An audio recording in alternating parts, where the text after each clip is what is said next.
दोस्तों स्वागत है आप सभी का वर्ल्ड अफेयर्स चैनल पर। और डेली बेसिस पर ये आप वीडियो देख सकते हैं वर्ल्ड अफेयर्स पर। Quick points, organisation, special day, MCQ details और न्यूज ऑफ द डे। सुबह 6 बजे ये वीडियो सेक्शन में आया था वर्ल्ड अफेयर्स के, तो आप इसको जरूर कवर करिए। स्टार्ट करते हैं 14 अगस्त के करंट अफेयर। टेलीग्राम चैनल अमन सर्वाइव स्टडी जरूर सर्च करिएगा सो डैट आप इसमें जुड़ सके और पीडीएफ और लिंक्स ले सके। न्यूज ऑफ द डे से शुरुआत करते हैं। देखिए, हाल फिलहाल में प्रधानमंत्री नरेंद्र मोदी जी ने एक अनाउंसमेंट करी है एक पॉलिसी को लेके। पॉलिसी है व्हीकल स्क्रैपिंग पॉलिसी। आप सभी जानते हैं हमारे भारत में बहुत सारे व्हीकल्स हैं और कुछ व्हीकल ऐसे भी हैं जो रोड पे चलने के लिए अनफिट हैं या एनवायरनमेंट को नुकसान पहुंचाते हैं। तो उन सभी को स्क्रैप करने के लिए इन्वेस्टमेंट की जरूरत है, इंफ्रास्ट्रक्चर की जरूरत है। उसके लिए पॉलिसी अभी लॉन्च की है। सिर्फ ये एक पॉलिसी का लॉन्च हुआ, अब इसकी डिटेल इतनी नहीं आई है।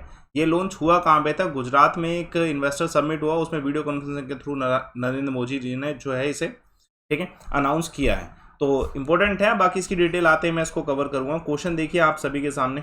पहला क्वेश्चन देखिए, साइंटिस्ट ने रिसेंटली डिस्कवर किया है एक न्यूट्रिएंट कैंसर ट्यूमर्स में। अब ये न्यूट्रिएंट कौन सा है, पहले इसकी डिटेल देख लेंगे। बात प्रोटीन इसका आंसर है कि ये जो न्यूट्रिएंट है वो कौन सा प्रोटीन है। इन सभी में से प्रोटीन न्यूट्रिएंट है।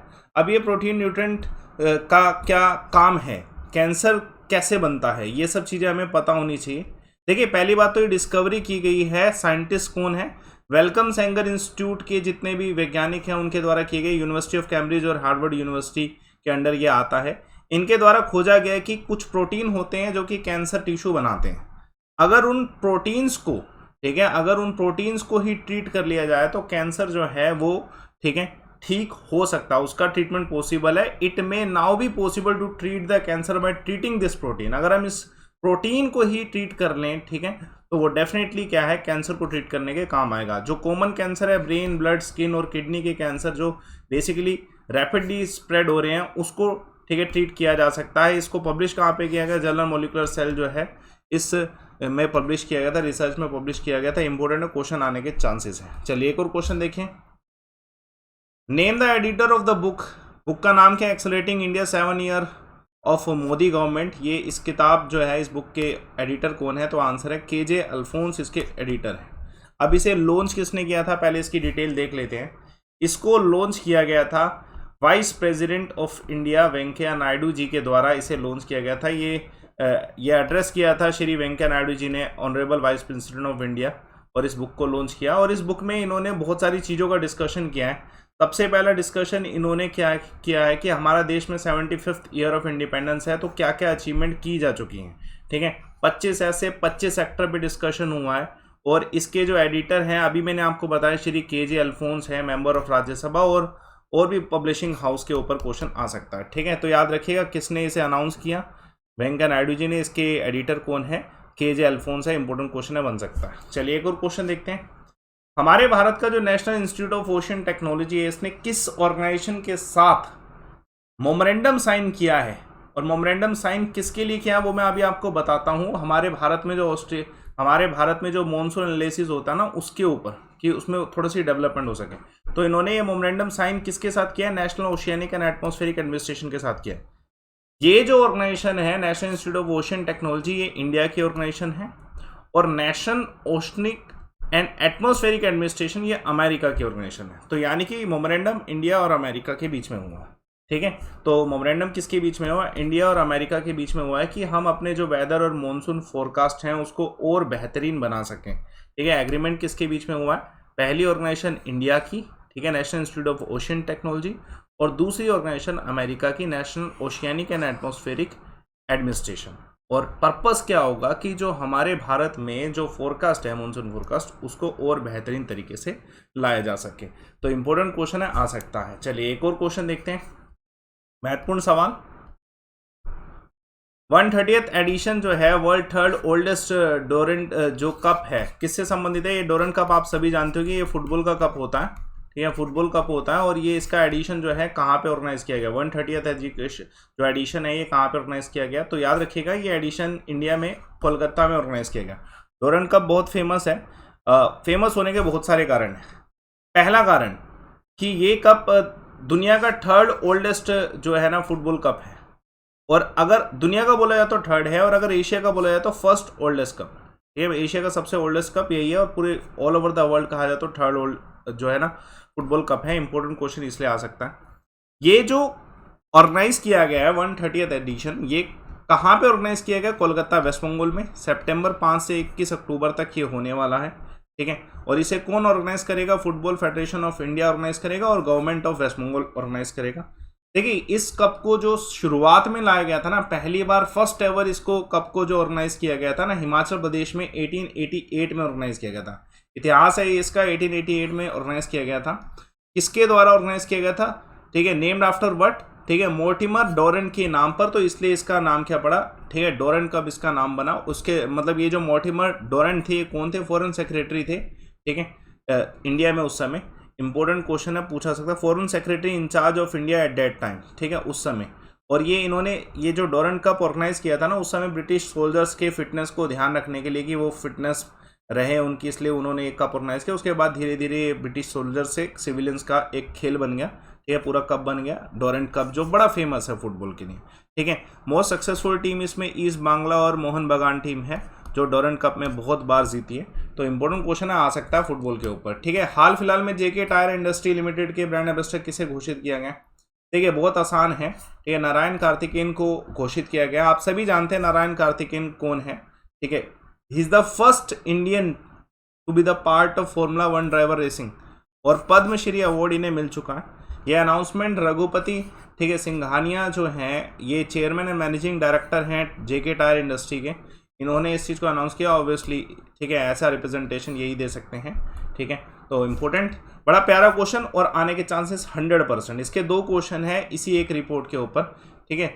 Sky tracks world airport award list में कौन सा भारत का एयरपोर्ट है जिसको बेस्ट एयरपोर्ट घोषित किया गया है इस साल? तो दिल्ली एयरपोर्ट को घोषित किया गया है। देखिए, ये कंटिन्यूएशन में है, दिल्ली एयरपोर्ट पहले भी था। मैं आपको पूरा डिटेल बता देता हूँ। ये पहली बात तो ये जो अवार्ड है ये देता कौन है ये पता होना चाहिए, और पूरा डिटेल है इसमें, ठीक है। ये अवार्ड्स का पूरा डिटेल है, ठीक है। स्काई ट्रैक्स एक कंपनी है जो कि कस्टमर सर्विसेज के इवैल्यूएशन के अकॉर्डिंग जो है 550 एयरपोर्ट हैं वर्ल्ड वाइड, उनमें जितने भी कस्टमर्स आते हैं उन सभी के व्यूज़ के अकॉर्डिंग ये अवार्ड्स क्रिएट करते हैं, ठीक है। ये जो अवार्ड है दिल्ली एयरपोर्ट को इंडिया में मिला है, कि जो ऑल ओवर इंडिया है दिल्ली एयरपोर्ट सबसे बेस्ट एयरपोर्ट है। देखिए, दिल्ली एयरपोर्ट के बारे में बता दूं कि ये तीसरी बार है कंसेक्यूटिवली जो इन्हें ये फाइनेस्ट एयरपोर्ट इंडिया में अवार्ड मिला है, ठीक है। दिल्ली एयरपोर्ट कब बना था? 1986 में बना था। हमारे इंडिया का सबसे ज़्यादा कनेक्टिविटी जो ऑल ओवर द इंडिया है with the all international world है, वो दिल्ली एयरपोर्ट से बहुत ज़्यादा भी ऑल नो। अच्छा, मे बी सवाल आपको ये भी पूछा जाए कि ऑल ओवर द वर्ल्ड इस रिपोर्ट के अनुसार, इस पूरे अवार्ड्स के अनुसार, कौन सा देश जो है सबसे फाइनेस्ट इंटरनेशनल एयरपोर्ट रहा? तो दोहा, ठीक है, हमद इंटरनेशनल एयरपोर्ट सबसे फाइनेस्ट रहा था ऑल ओवर द वर्ल्ड। आपसे अगर इस तरीके का क्वेश्चन पूछे, मैं क्वेश्चन भी दिखाता हूँ इसका, ठीक है। इसका क्वेश्चन कुछ इस तरीके से आ सकता है कि इस अवार्ड रिपोर्ट लिस्ट के अनुसार कौन सा, ठीक है, एयरपोर्ट है जो बेस्ट एयरपोर्ट है पूरी दुनिया का, पूरे वर्ल्ड का? तो आंसर यही होगा जो मैंने आपको अभी बताया, दोहा कतार हमद इंटरनेशनल एयरपोर्ट। इसलिए मैंने क्वेश्चन करवा दिया कि आपको इस तरीके का पैटर्न क्वेश्चन भी मिल सकता है। देखिए, आप सभी जानते हैं 75th इंडिपेंडेंस डे है कल।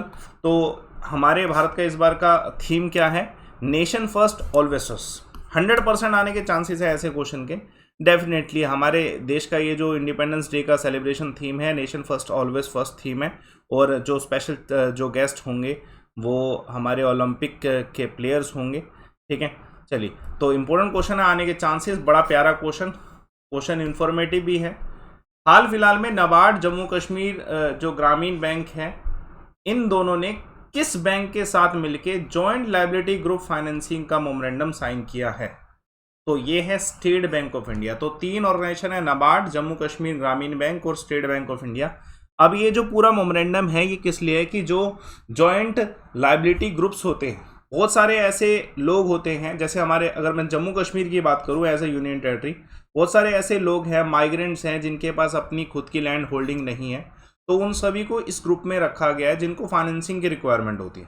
तो अब ये तीनों मेमोरेंडम करके इन ग्रुप्स को फाइनेंस करेंगे, सो डैट कि कोविड-19 के बाद का जो आफ्टरमैथ रिजल्ट है उसमें थोड़ी सी इंप्रूवमेंट हो सके, इन्वेस्टमेंट हो सके। 5000 के आसपास हाउस होल्ड्स होंगे जम्मू कश्मीर में जिनको इससे बेनिफिट होने वाला है। क्योंकि फाइनेंसिंग अच्छे लेवल पे होगी, क्योंकि नाबार्ड भी है, एसबीआई भी है, जम्मू कश्मीर ग्रामीण बैंक भी इन्वॉल्व हो रखा है। तो क्वेश्चन इंपॉर्टेंट है, आने के चांसेस पूरे, ठीक है, क्वेश्चन आ सकता है। इंटरनेशनल लेफ्ट हैंडेड डे बहुत इजी क्वेश्चन है, मैंने सोचा एक बार बता दूं क्योंकि मे भी पूछा गया, ठीक है। 13 अगस्त को ये ऑब्जर्व किया जाता है, पहली बार इसे 1976 में सेलिब्रेट किया गया और ऑफिशियली डिक्लेयर किया गया 1997 में। और इसमें पर्पस रखा गया कि जो लेफ्ट हैंडर्स होते हैं उनकी अलग कुछ यूनिक क्वालिटीज़ होती है राइट हैंडर्स के मुकाबले, तो उसको प्रमोट किया जाना चाहिए। तो क्वेश्चन आ सकता है। चलिए एक और क्वेश्चन देखिए, मालाबार एक्सरसाइज हर बार इंपॉर्टेंट होती है एक्सरसाइज, तो अब इस बार ये क्वाड फॉर्म में है, ठीक है। India carried out Malabar exercise USA, Australia and Japan. ये कहाँ पे एक्सरसाइज हुई तो याद रखिएगा, ये क्वाड एक्सरसाइज समय अरेबियन सी में हुई। क्वेश्चन इंपॉर्टेंट है, और ये क्वाड एक्सरसाइज किस तरीके से है देख लीजिए। क्वाड नेवीज मतलब इंडियन नेवी, अमेरिका, जापान और ऑस्ट्रेलिया। ऐसा नहीं कि शुरुआत से ही ये चारों एक साथ आते थे, ये धीरे धीरे हुआ है कि इंडिया और जापान के बीच में यूएसए आया, फिर यूएसए के बाद क्या बोलते हैं ऑस्ट्रेलिया आया, ठीक है। ये जो एक्सरसाइज होने वाली है मालाबार एक्सरसाइज, ये चाइना के कंटेस्ट में भी बहुत ज़्यादा इंपॉर्टेंट है। चाइना को काउंटर करने के लिए ये चारों नेवीज इकट्ठी होती हैं और ये ज़रूरी भी है। पहली बात तो ये कि ये जो इसका हार्बर फेज है वो कब से कब तक है, 21 से स्टार्ट होने वाला है, 21 से लेकर 24 तक हार्बर फेज रहेगा इसका।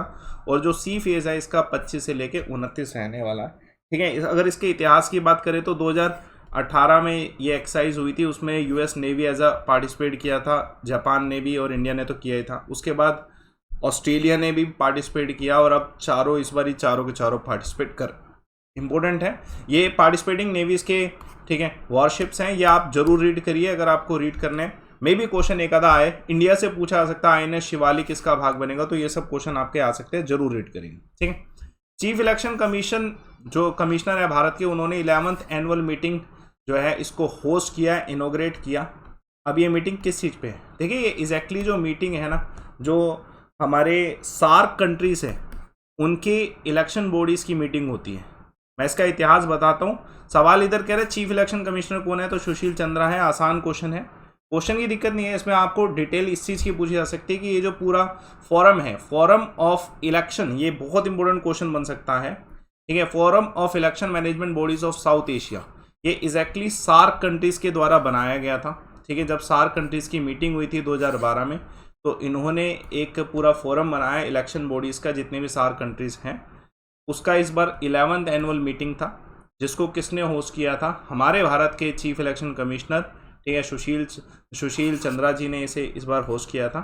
ये बार बार रिपीटेशन में होता है, अलग अलग कंट्री जो सार्क की हैं वो इसके मेंबर बनते हैं, ठीक है। इंपॉर्टेंट क्वेश्चन है, पूछा आ सकता है। इस बार जो कंट्री जो होस्ट किया था, इलेक्शन कमीशन बॉडी जिसने होस्ट किया था, ठीक है, इनोग्रेट किया है हमारे चीफ इलेक्शन कमिश्नर ने, लेकिन जो कंट्री जिसने होस्ट किया था तो इलेक्शन कमीशन ऑफ भूटान, ठीक है। 2021 के लिए इलेक्शन कमीशन ऑफ भूटान, ठीक है, होस्टिंग कंट्री इंपॉर्टेंट है। और ये ऑब्वियसली डिस्कस करते हैं कि कैसे कोऑपरेट किया जा सके, कैसे अपने जो आइडियाज़ है उनको एक दूसरे के साथ रेगुलेट किया जा सके। क्वेश्चन इंपॉर्टेंट आ सकता है, ठीक है। हाल फिलहाल में नेशनल फार्मास्यूटिकल प्राइसिंग अथॉरिटी के चेयरमैन कौन बने, तो कमलेश कुमार पंत बने।